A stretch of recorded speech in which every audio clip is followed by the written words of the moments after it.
বলো দিদি, তোমার একটু পরিচয় দিয়ে দাও সবাইকে একটু। আমি তিথি সাহা, 12 বালিকা বিদ্যালয়েরই ছাত্রী। আর মাধ্যমিকে প্রাপ্ত নম্বর 685। 685। বেশ। আমাদের দিদির খুব কষ্ট, তাই তো দিদি? দিদি বলছে স্যার হ্যাঁ, তিন কষ্ট নম্বরের তো। জন্য র্যাঙ্ক করতে পারিনি। যাই হোক, সেটা হতেই পারে। আচ্ছা, কত পেয়েছি ইংরেজিতে একটু বলে দাও। 98। জাস্ট 2 রান আগেও আউট হয়ে গেছে। 98 করেছিল, 2 রানের জন্য সেঞ্চুরিটার হয়নি। এখনো পর্যন্ত আমাদের জেনিত ইনস্টিটিউশন 100 ছুতে পারেনি। হ্যাঁ, এ আমার বড় তপস্যা। দুবার 98 হলো, এখনো পর্যন্ত 99 বা 100 আমরা ছুতে পারিনি। দেখা যাক ভবিষ্যতে তোমরা যারা রয়েছো, তোমাদের কাছ থেকে ওটা আমি ছুতে পারি কিনা। হ্যাঁ, একটা একটা আমার আকাঙ্ক্ষা বলতে পারো। একটা 99 বা 100 একদিন শুনবো, পুরোনো রেকর্ডটা ভাঙবে। হ্যাঁ, যাই হোক, যেটা পেয়েছে সেটা তো কম নয়, সেটা পেতে গেলে অনেক পরিশ্রম করতে হয়। ওরা সবাই যেটা পেয়েছে সবটাই পরিশ্রমের বিষয়। বেশ, তোমার কাছেও সেই আমার একই প্রশ্ন। তোমার মতামত কি, যদি ওরা ওই 90+ স্কোর বা একটা good considerable marks 80+to 90+ score যদি রাখতে চায়, তার জন্য ওদের কি করণীয় এবং এখন থেকে কি করবে? 90+ ইংলিশের ক্ষেত্রে করতে হলে সর্বোপরি প্র্যাকটিস। গ্রামারের প্রিপোজিশন এবং ভার্ব ফর্ম অনেক সময় কনফিউশন, বিশেষ করে প্রিপোজিশন আমি ভীষণ ভুগেছি। প্র্যাকটিস তো ভীষণভাবে করতে হবে। আর বিভিন্ন যে গল্প, তারপর কবিতা যেগুলো আছে, ওগুলোকে মনে গেঁথে ফেলতে হবে। একদম গল্পগুলোকে নিজের জীবনের সঙ্গে তুলনা করে পড়তে হবে, এবং বিভিন্ন রকম কবিতা আমরা দেখতে পারি, সেগুলোকেও সেইভাবেই পড়তে হবে যাতে যে কোনো কোয়েশ্চেনের অ্যান্সার আর যেমন 11-12 হয় সেমন সেইভাবেই যদি পড়া যায় 10-এর ক্ষেত্রে। মানে আমরা যেহেতু দেখি যে প্যাসেজ দেখে অ্যান্সার লিখতে হয়, কিন্তু আমাদের এইভাবে তৈরি হতে হবে যেন আমরা প্যাসেজটা না দেখেও সেই অ্যান্সারটা লিখতে পারি। সেক্ষেত্রে টেক্সট পুরোপুরি কভার হয়ে যাবে। এবং গ্রামার প্রচন্ড প্র্যাকটিস করতে হবে। যে সমস্ত টেস্ট পেপার এসে যায় বাজারে, যতটা পারা যাবে প্র্যাকটিস করতে হবে।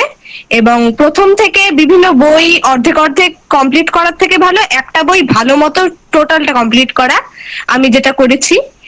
আর রাইটিং প্র্যাকটিস ভীষণভাবে প্রয়োজনীয়। রাইটিং এর ক্ষেত্রে ওয়ার্ড, তারপর স্পেলিং মিস্টেক, এগুলোর দিকে নজর দিতে হয়। হ্যান্ডরাইটিংটাও ম্যাটার করে, কারণ অপরিচ্ছন্ন হাতের লেখা দেখে এক্সামিনারের প্রথম থেকেই একটা অনিচ্ছা চলে আসে, যেটা আমাকে সকলে বলেছেন।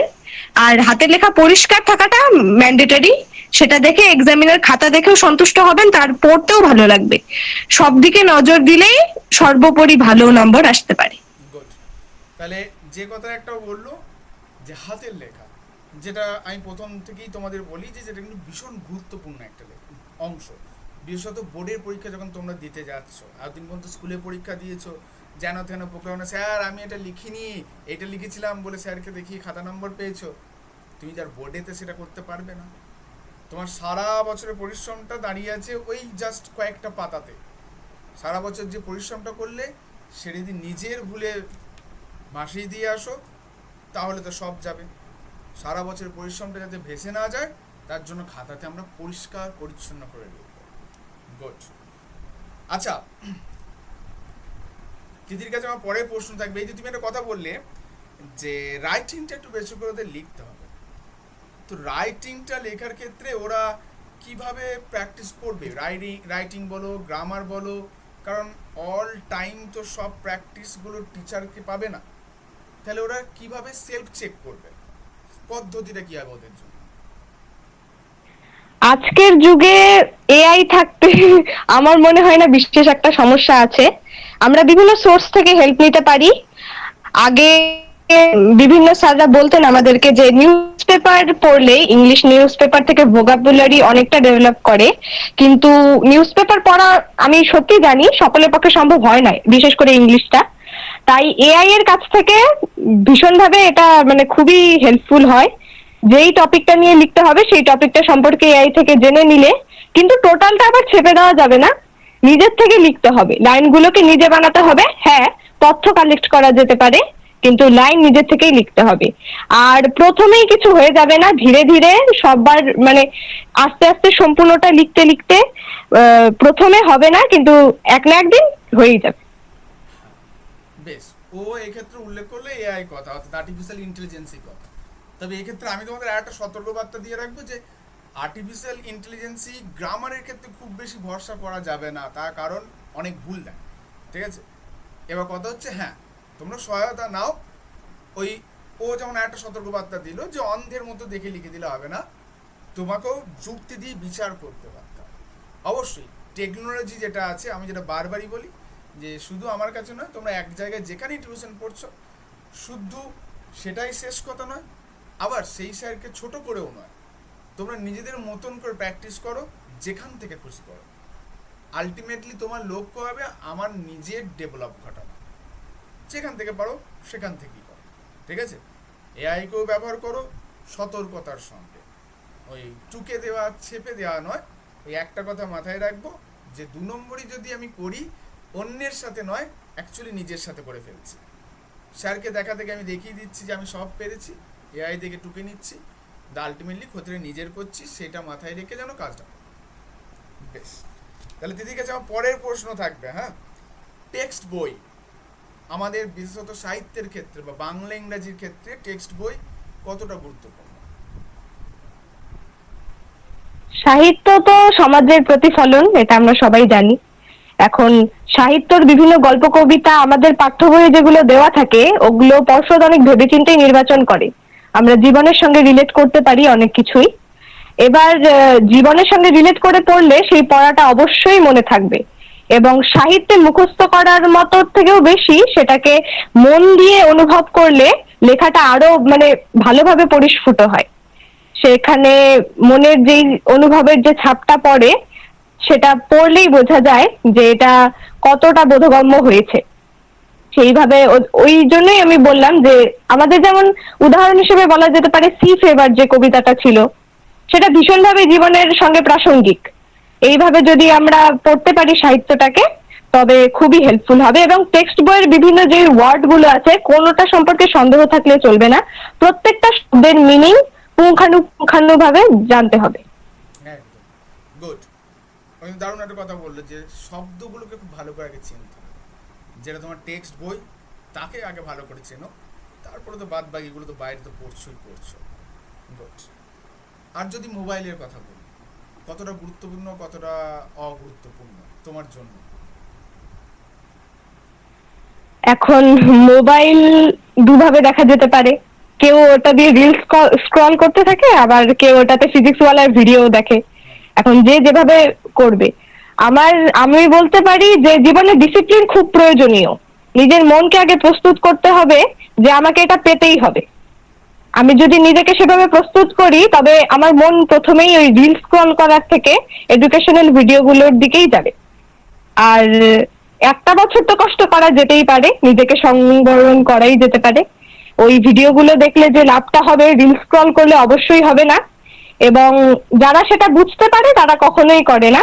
আমি বলবো না এটা ডিসঅ্যাডভান্টেজ, রিলস দেখেও আসে অনেক সময়, মাঝে মাঝে অনেক কিছু শিক্ষা পাওয়া যায়, কিন্তু ওটা আমি যেটা গবেষণায় দেখেছি, সমীক্ষায় দেখা গেছে যে রিল স্ক্রল করলে অধৈর্য হয়ে পড়ে স্টুডেন্টরা। তার থেকে লং ভিডিও প্রেফার করা ভালো, তাতে ধৈর্যটা বাড়ে।